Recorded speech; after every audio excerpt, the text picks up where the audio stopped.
अस्सलाम वालेकुम, खुशामदीद, welcome to एनिमेलिया.pk। मैं हूँ आपका डॉक्टर फुरकान। नमूनिया सर्दियों के अंदर बहुत ज़्यादा आम होता है। अगर आप इसका बर वक्त इलाज ना करवाएं और एहतियात ना करें, ये बीमारी जानलेवा साबित हो सकती है।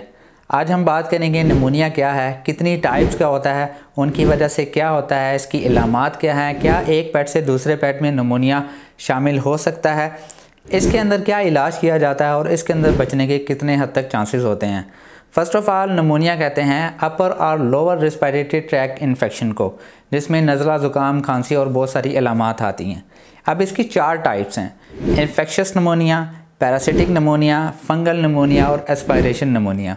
हम बारी बारी इसके बारे में डिस्कस करते हैं। First of all, infectious नमूनिया bacteria या वायरस की वजह से होता है। अब बैक्टीरियल कोई भी हो सकता है। जैसे आपने कभी देखा होगा, घर के अंदर अगर आपके किसी भी एक फ़र्द को कोई नज़ला, ज़ुकाम या खांसी होती है तो ज़्यादातर चांसेस होते हैं कि सबको लग जाए।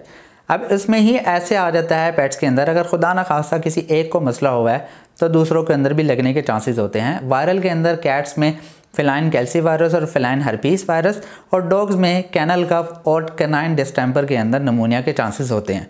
तो इसलिए आपने हमेशा एहतियात करनी है। कोई भी पेट को अगर आपके इस तरह की अलामात, नज़ला, ज़ुकाम, खांसी वगैरह आता है तो आपने उनको इलादा कर देना है। नेक्स्ट आ जाते हैं एस्पायरेशन नमूनिया।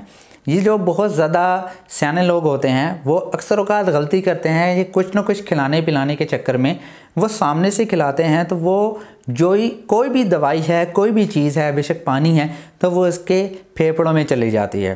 अब वहाँ पे जाने की वजह से वहाँ पे पानी इकट्ठा होगा और बहुत तेज़ी से आपका पेट सांस लेता है और उसको सांस लेने में बहुत ज़्यादा दिक्कत होती है और इसके अंदर हार्ट बीट भी बहुत ज़्यादा तेज़ हो जाती है। तो इस कंडीशन में आपने हमेशा एहतियात करनी है कि साइड से अगर आपने कोई भी चीज़ देनी है तो साइड से देनी है, क्योंकि हर इंसान अपने पेट की सेफ्टी ही चाहता है। वो हमेशा यही कोशिश करता है कि हमारा पेट बिल्कुल ठीक रहे। आप तो अपनी तरफ से अच्छा ही करते हैं, लेकिन आपकी ये अच्छाई अक्सर औक़ात बुरी साबित हो सकती है। Next, fungal नमूनिया। फंगल किसी भी वजह से हो सकता है। अगर आपके पेट कोई फंगल है, अगर आपके पास ज़्यादातर पेट्स हैं तो एक फंगल के पेट की वजह से दूसरे को नमूनिया भी हो सकता है। बेशक उसको फंगल का इन्फेक्शन है, लेकिन उसके स्पोर्स अगर वो इनहेल कर देता है, अगर उसके लंग्स के अंदर चले जाते हैं तो नमूनिया हो सकता है। या अगर आपका पेट किसी मिट्टी वगैरह के अंदर जाता है तो वहाँ से उसके स्पोर्स को इनहेल करता है तो उस वजह से भी हो सकता है। पैरासिटिक नमूनिया लंग वर्म्स की वजह से या फ्लूक्स की वजह से हो सकता है, लेकिन ये इतना कॉमन नहीं है और इसको डायग्नोस करना भी बहुत ज़्यादा मुश्किल है। अब इसकी अलामात में आपका पेट बहुत ज़्यादा तेज़ी से सांस लेता है, नाक से पानी आता है, नज़ला, ज़ुकाम और बहुत ज़्यादा रेशा आता है, और इसके अंदर रैगलिंग और रैटलिंग साउंड होता है। पेट बहुत ज़्यादा तेज़ी से सांस लेता है, बिल्कुल लेट जाता है, लागर हो जाता है, उसका वेट कम हो जाता है और शुरू के अंदर इसके अंदर बुखार ज़्यादा हो सकता है। इन केस अगर आपके किसी एक पेट को बैक्टीरियल या वायरल नमूनिया है तो हमेशा आपने एहतियात करनी है। बैक्टीरियल और वायरल नमूनिया हमेशा एक से दूसरी जगह पे ट्रांसफ़र हो सकता है, तो आपने हमेशा कभी भी इस तरह की अलामात आती है तो इलादा ज़रूर कर देना है, क्योंकि ये जो नमूनिया बैक्टीरियल और वायरल होता है ये एक सेकेंडरी कंडीशन होती है। अब वायरल की बहुत सारी अलामात होती हैं। लेट्स सपोज अगर आप कैल्सी वायरस की बात करते हैं, कैल्सी वायरस को जो मेन इलामत है वो मुंह के अंदर छाले बन जाते हैं, लेकिन जो उसका सेकेंडरी या दूसरे जो इलामात हैं उसमें जो लंग्स हैं वो इन्वॉल्व होते हैं, उसके अंदर उसको सांस लेने में बहुत ज़्यादा दिक्कत होती है।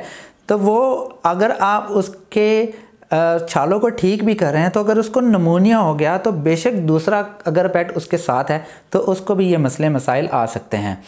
ट्रीटमेंट डिपेंड करता है। अगर बहुत ज़्यादा सांस लेने में दिक्कत है तो हमेशा आपने यही कोशिश करनी है कि उसको आईवी नहीं लगवाना, उसको ड्रिप्स नहीं ज़्यादा लगवानी, उसके वेन के अंदर ज़्यादा ड्रिप्स नहीं लगवानी, और उसके अंदर ऑक्सीजन दिया जाता है। ज़्यादातर सबक्यूटेनियस फ्लूइड रिकमेंड किए जाते हैं अगर बहुत ज़्यादा है, और इसका जो डायग्नोसिस है, अगर बहुत ज़्यादा सांस लेने में दिक्कत है तो एक्सरे से भी पता चल जाता है कि किस हद तक उसके जो फेफड़े हैं वो मुतासिर हुए हैं। इसके अलावा न्यूबलाइजेशन की जाती है। न्यूबलाइजेशन बहुत ज़्यादा आसान है। आप घर के अंदर जो भाप वगैरह जिसे कहते हैं वो आप घर के अंदर ख़ुद से भी कोई भी चीज़ के अंदर पानी वगैरह गर्म करके आप अपने पेट को दे सकते हैं। प्रोग्नोसिस यानी बचने के चांसेस इसके अंदर एवरेज ही होते हैं। अगर नॉर्मल नमूनिया है बहुत सारे स्टीराइडल एंटी इन्फ्लेमेटरी दे के, उसकी स्वेलिंग को ख़त्म करके, एंटीबायोटिक्स दे के काफ़ी हद तक काउंटर किया जा सकता है। लेकिन लंग्स के अंदर मसला ये होता है कि अगर एक दफ़ा उसके सेल्स ख़राब हो जाएं तो वो दोबारा रीजनरेट नहीं होते। जस्ट लाइक जैसे इंसानों में अस्थमा का मसला होता है, वो हमेशा चलता ही रहता है, वो 100% ठीक नहीं होता।